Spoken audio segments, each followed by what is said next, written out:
Going into round 13 of the Candidates Chess Tournament, Jan Nepomniachtchi only needed a draw to secure tournament victory. Now he had the white pieces today, he was playing Richard Rapport, so let's see what happened here. So he kicks off with e4, Rapport goes c5, so okay, at least he imbalances it from move 1.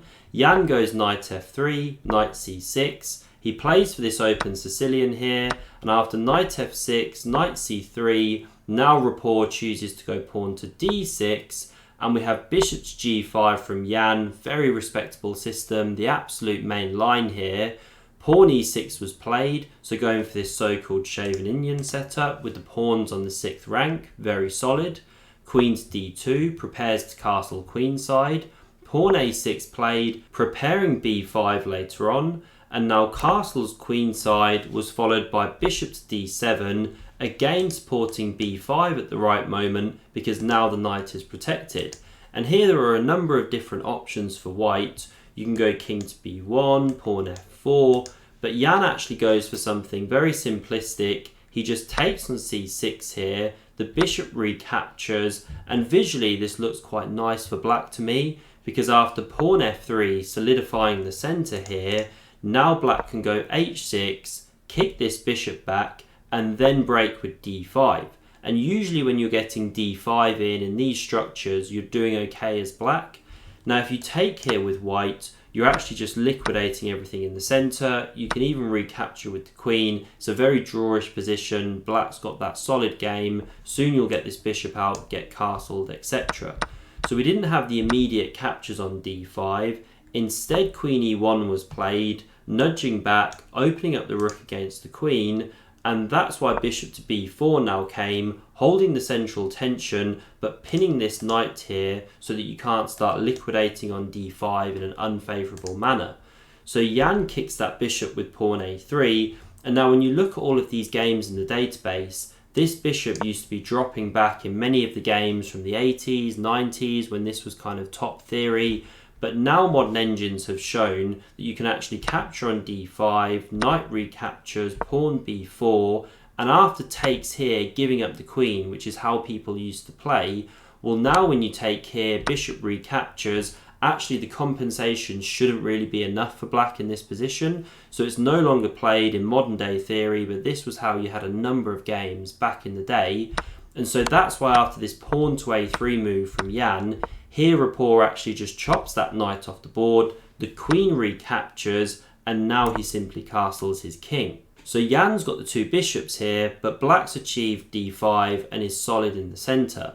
Bishop e5 was now played, puts pressure on the king side on this knight, but also the g7 pawn, so you can't go say knight d7 for example.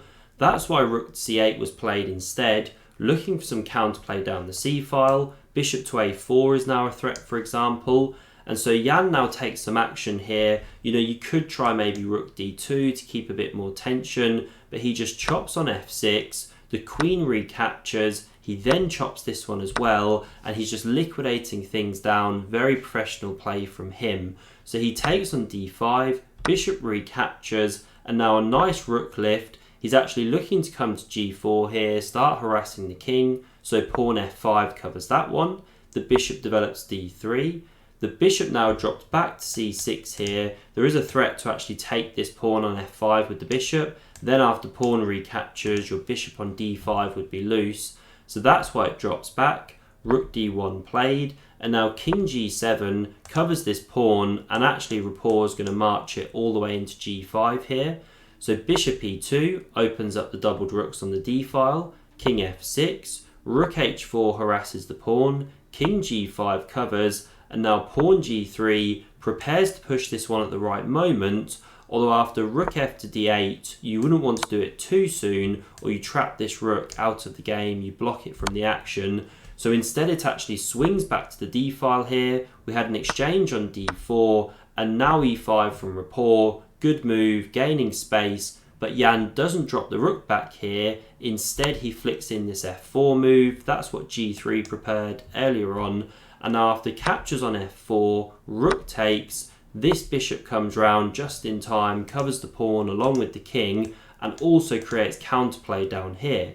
So c3 from Jan, rook d8 took the open file, bishop back to d1, and now after rook d7 coming to that 7th, bishop c2, rook e7 covering the bishop, this is where we actually saw a repeat of moves and the players agreed a draw. So no fireworks, I'm afraid, but huge congratulations to Jan Nepomniachtchi. I wanted to show you this game as the game which clinches him the tournament, and so he will be the challenger to Magnus Carlsen in the next World Championship match, if indeed Magnus chooses to play in it. If he doesn't, then it looks like it will be second place in this tournament who plays Jan, but if that's actually tied with 2 or even 3 people the way things are shaping up, well then who knows who Jan will actually be playing. They'll have to do some kind of system to separate those players, but I've no idea how they'll actually do it. I guess some kind of playoffs either now or in the future.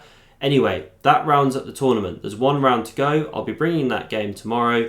As ever, thanks very much for watching, and I hope to see you on the next video. See you soon.